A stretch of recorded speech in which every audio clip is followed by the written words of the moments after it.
సరే ఇప్పుడు చూసుకున్నట్టయితే నాగల్ కర్నూలులో ఏదైతే మావోయిస్టులకి ఆశ్రయం ఇచ్చారు అని చెప్పేసి కొంతమంది ప్రజానాయకులని అరెస్ట్ చేయడం, వాళ్ళ ఇళ్ళని సోదా చేయడం కూడా జరిగింది. సో దీన్ని ఎట్లా చూడాలంటారు? అంటే ప్రజా సంఘాల నాయకుల ఇళ్ల మీద దాడులు చేసి సోదాలు నిర్వహించారు. అయితే ఈ ఇళ్లలోనే దొరికారు కొంతమంది అని చెప్పేసి ఆల్రెడీ వాళ్ళ అదుపులో ఉన్నటువంటి వాళ్ళని కొంతమందిని తీసుకెళ్ళి కోర్టులో సబ్మిట్ చేస్తూ, అంటే మీడియా ముందు ప్రదర్శిస్తూ వీళ్ళకి ఈ ప్రజా సంఘాల నాయకులు పర్టికులర్గా సిఎల్సి అంటే సివిల్ లిబర్టీస్ కమిటీ వాళ్ళు ఆశ్రయం ఇస్తున్నారు అనేది ఎస్టాబ్లిష్ చేయడానికి పోలీసులు ప్రయత్నం చేస్తున్నారు. ఈ ప్రయత్నంలో భాగంగానే తెలంగాణ సిఎల్సి నాయకుడైనటువంటి గడ్డం లక్ష్మణ్ ప్రొఫెసర్ ఆయన సూచనల మేరకే వీళ్ళు ఈ ఆశ్రయాలు ఇస్తున్నారు అనేది కూడా వాళ్ళు ఓపెన్గా పోలీసు వారు మీడియా ముందు చెప్పారు. నిజానికి ఆ కేసుకు సంబంధించిన పత్రాల్లో కూడా ఈ విషయాలే మెన్షన్ చేశారు వాళ్ళు. అంటే టార్గెట్ ఏమిటి, నెక్స్ట్ టార్గెట్ ఎవరు అనేది ఒక చర్చ జరుగుతోంది సమాజంలో, తెలంగాణ సమాజంలో. అంటే ఒకవైపు అమిత్ షా గారు చెప్పినటువంటి డెడ్ లైన్ ముంచుకొస్తోంది. ఆయన మార్చి నెలాఖరులోపు 26 ఆయన భారతదేశాన్ని నక్సల్ ముక్త్ భారత్గా మార్చేస్తాను అని ప్రకటించాడు. ఆ ప్రకటించిన డేట్ ముంచుకొస్తోంది. ఇంకొక నెల 15 రోజులు మాత్రమే ఉంది. కాబట్టి యాక్టివిటీ పెరిగింది అనేది అర్థమవుతూనే ఉంది అందరికీ. అందులో భాగంగానే దండకారణ్యంకి సంబంధించిన ఎస్జిటిసి సెక్రటరీ సల్మాన్, ఆయన భార్య, వాళ్ళతో పాటు ఇంకొక 5గురిని వాళ్ళు మీడియా ముందు ప్రవేశపెట్టారు. ఈ రీసెంట్ టైమ్స్లో వాళ్ళు అరెస్ట్ చేసిన వాళ్ళని సరెండర్ చూపిస్తున్నారు, అరెస్ట్ చేసి సరెండర్ అయిపోమని ప్రెజర్ తీసుకొస్తున్నారు అనేది చాలా ఓపెన్గానే ఈ మధ్య ఎస్టాబ్లిష్ అయినటువంటి ఫ్యాక్ట్.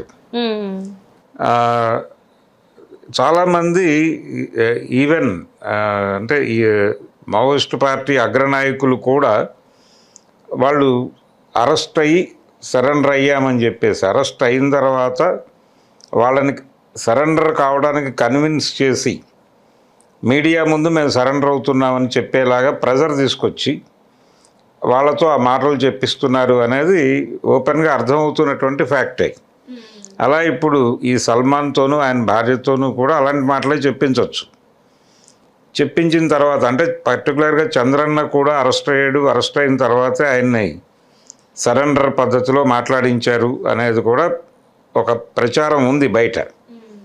కాబట్టి ఇలాంటి ప్రకటన ఏదో చేయిస్తారు, అది నడుస్తుంది. దానికంటే కూడా ఈ జరిగినటువంటి అరెస్టుల నేపథ్యంలో వీళ్ళకి ఆశ్రయం ఇస్తున్నారు అనేటువంటి ఒక విషయాన్ని ఎస్టాబ్లిష్ చేస్తూ దానికి గడ్డం లక్ష్మణ్తో లింక్ పెట్టి ఆయన దాకా తీసుకొచ్చి, అంటే టోటల్గా తెలంగాణలో పౌర హక్కుల సంఘాన్ని కంట్రోల్లోకి తీసుకోవాలి అనేటువంటి ప్రయత్నంలో భాగంగా దీనిలో ఇన్వాల్వ్ చేస్తున్నారు.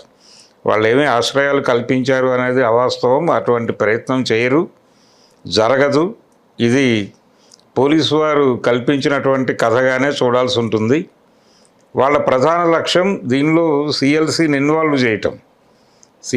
ఇన్వాల్వ్ చేసి వీళ్ళకి వెన్నుదన్నుగా ఉంటుంది అని. అంటే ఏ సంఘటన జరిగినా, ఎన్కౌంటర్ జరిగినా, లేకపోతే అరెస్టు జరిగినా వాళ్ళని కోర్టుకు ప్రవేశపెట్టాలి, వాళ్ళని చంపకూడదు అని చెప్పి బయటకు వచ్చి ఆందోళన చేస్తున్నటువంటి సంస్థ సిఎల్సి. అలాగే ఏదైనా ఎన్కౌంటర్ జరిగితే ఆ డెడ్ బాడీస్ని అక్కడి నుంచి తీసుకురావడానికి సహకారం అందించడం, కోర్టులో పిటిషన్లు వేయటం, ఈ మొత్తం లీగల్ వ్యవహారం అంతా చేస్తున్నది వీళ్ళు. కాబట్టి ఈ లీగల్ సపోర్ట్ సిస్టమ్ని మావోయిస్టు పార్టీకి లేకుండా చేయాలి అనేది పోలీసు వారి వ్యూహం. ఆ వ్యూహంలో భాగంగా సిఎల్సిని కట్ చేయాలి అనుకున్నారు. అంటే పౌర సమాజం నుంచి మావోయిస్టు పార్టీకి సహకారం అందిస్తున్న వాళ్ళు, లేదు ఆ భావజాలాన్ని సపోర్ట్ చేస్తున్న వాళ్ళు, ఆ భావజాలాన్ని ప్రజల్లో వ్యాప్తి చేస్తున్న వాళ్ళు, వీళ్ళని కంట్రోల్ చేయాలి అనేటువంటి ఒక ప్రోగ్రాం ఉంది పోలీసు వారికి. ఆ కంట్రోలింగ్ ప్రోగ్రాంలో భాగంగానే ఈ మధ్యకాలంలో గాదే ఇన్నయ్యని అదుపులోకి తీసుకున్నారు. ఇప్పుడు అప్పటి నుంచి ఒక ప్రచారం జరుగుతోంది తెలంగాణ సమాజంలో, గాదే ఇన్నయ్య తర్వాత ఎవరు అని చెప్పి. ఆ జరుగుతున్నటువంటి ప్రచారంలో ఇప్పుడు సిఎల్సి నుంచి అరెస్టులు జరిగేటువంటి అవకాశం ఉంది అనేది అర్థమవుతోంది. అంటే వాళ్ళు ఆ దిశగా కేసుని ఎస్టాబ్లిష్ చేస్తున్నారు.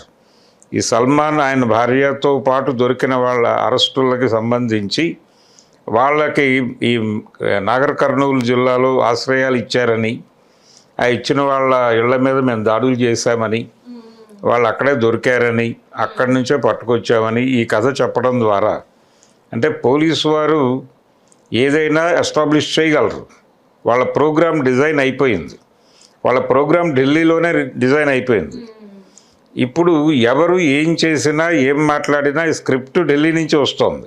రైట్. అది హిడ్మా చనిపోయినప్పుడు కూడా విజయవాడలో వాళ్ళు ప్రెస్ మీట్ పెట్టి మాట్లాడారు, కానీ స్క్రిప్ట్ అక్కడదే. ఆయన్ని ట్రాక్ చేసి విజయవాడలో పట్టుకొని తీసుకెళ్ళి అక్కడ మారేడుమిల్లి అడవుల్లో చంపేసి ఈ ప్రెస్ మీట్ పెట్టి ఏం మాట్లాడాలో కూడా స్క్రిప్ట్ అక్కడి నుంచే పంపించినటువంటి సందర్భం. రెండోది సైనిక పటాలాల వైపు నుంచి జరుగుతోంది ఈ మొత్తం ప్రోగ్రాం. పోలీసులు నిర్బంధము అనేది కాదు. ఇప్పుడు స్ట్రైట్గా కేంద్ర ప్రభుత్వం యుద్ధం ప్రకటించింది. మావోయిస్టు పార్టీ మీద యుద్ధం ప్రకటించి సైన్యంతో ఆపరేట్ చేస్తున్నారు, పోలీసులు కాదు. పోలీసులు ఇలాంటి ప్రెస్ మీట్లు ఇలాంటివి నిర్వహించడానికి వాడుతున్నారు పోలీసుల్ని. యాక్చువల్ ఆపరేషన్ నిర్వహిస్తోంది సైన్యమే. కాబట్టి వీళ్ళు ఎక్కడో ట్రాక్ అయ్యి దొరికారు. ఈ దొరికిన అరెస్టుల్ని ఉపయోగించుకుని సిఎల్సి మీద దాడి చేసి సిఎల్సి నాయకుల్ని కేసుల్లో ఇరికించి, ఇది కొత్త ఏం కాదు, ఎమర్జెన్సీలో ఇందిరాగాంధీ గారు చేసింది కూడా ఇదే. ఏదో రకంగా కేసులు పెట్టేసి బయట ఉన్నటువంటి అంటే పౌర హక్కుల గురించి మాట్లాడిన వాళ్ళని, అలాగే ప్రభుత్వం చేస్తున్నటువంటి కాన్స్టిట్యూషన్ వైలేషన్ గురించి మాట్లాడుతున్న వాళ్ళని, వాళ్ళు తరచూ రాజ్యాంగ ఉల్లంఘన చేస్తోంది ప్రభుత్వమే. సాక్షాత్తు హోంశాఖే చేస్తోంది రాజ్యాంగ ఉల్లంఘన. హోంమంత్రి గారే రాజ్యాంగ ఉల్లంఘనకి పాల్పడుతున్నటువంటి పరిస్థితి. దీన్ని గురించి ఎవరు మాట్లాడినా వాళ్ళు సహించే పరిస్థితుల్లో లేరు. పైగా ఇప్పుడు లొంగుబాట అదృశ్యం అవుతారా అనేది రెండే మార్గాలు. ఇప్పుడు లొంగిపోతారా లేకపోతే అదృశ్యం అయిపోతారా తేల్చండి అనే ఆప్షన్ తప్ప థర్డ్ ఆప్షన్ లేదు ఇప్పుడు ఎవరికి.